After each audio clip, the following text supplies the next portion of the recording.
Good afternoon. This is Tanisha LaVerne Grant. I am sitting with multi-talented, super smart, super involved actor Gbenga Akinnagbe. How are you doing this afternoon, sir? I'm well. I'm very well. Thanks for having me. Oh, you're quite welcome. This is a big weekend. We got Independence Day Resurgence. Yes. Woo! So did it come? Okay, now I've read online that it was coming out the 20th, the 23rd this weekend. It's out, right? It's coming out Friday, the 24th, I think. Tomorrow. Y'all see that tomorrow? So I'm sitting here next to one of the stars of Independence Day Resurgence, and it comes out tomorrow. On this day in 1996, the world escaped the clutches of extinction. Your father was the bravest man I've ever seen. We all lost someone we love.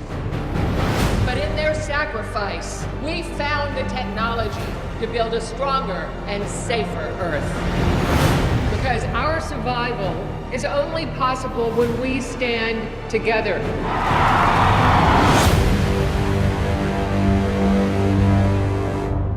Oh my God. A distress call. Why are they screaming?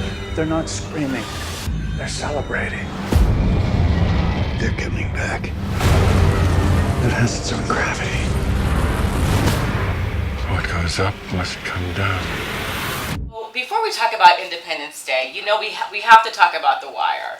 Yes. We have to talk about Chris Partlow. I mean, how do you... Okay, my biggest question for actors who play such...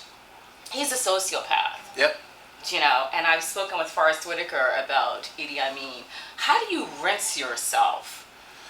You know what I mean? And move on. Because I know people will stop you in the street and be like, Chris, you know, what's... Yeah. Every day. Right. So how do you rinse yourself from a character like Chris Partlow and just and move on?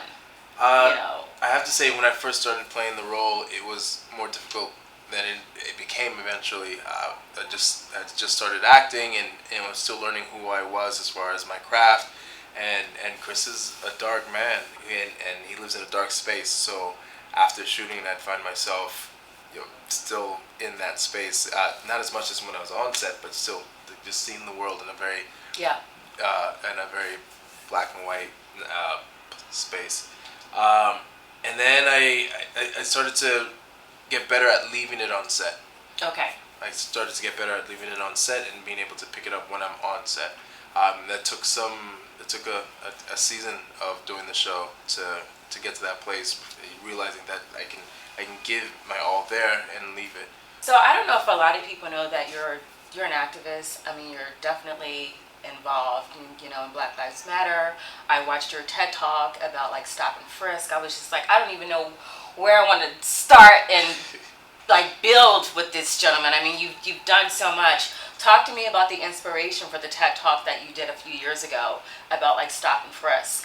So I was part of the first wave of protests about stop and frisk here in the city. It became such a thing because of these protests and clogging up the system that you couldn't run for mayor in the city without a stop and frisk platform.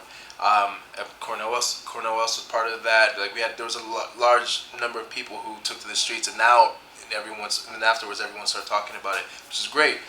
Part of the group that I was with, they were arrested in Queens, some in Brooklyn, some in Manhattan. I was only arrested in Brooklyn, so there were some of us who had cases in all of them. Right. And Cornell was and the other protesters were convicted in Manhattan.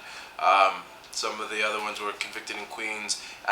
We had all been offered deals to kind of make it go away, but that wasn't the point. The point was to actually have people hear what we had to say in court. So those who could stand it the longest, because it took years, didn't take the deals and forced a trial. And we had a trial eventually in Brooklyn, and we were acquitted. Nice. So after that, the good people at TED had reached out and asked if I wanted to do a TED Talk, and they said I could do it on whatever. Oh, wow. So my family had just finished the movie Home. My family we had once been homeless here in the States. So I considered doing it on homelessness. I considered doing it on mental illness, but I decided, especially fresh off this trial, Yeah, I can only imagine. let's do it on Stop and Frisk. And I want to do the history of it. How did we get to this point, basically. Okay. As an actor, you have this brand. People always talk about their brand. You have this $200 million movie that you're in now, Independence Day.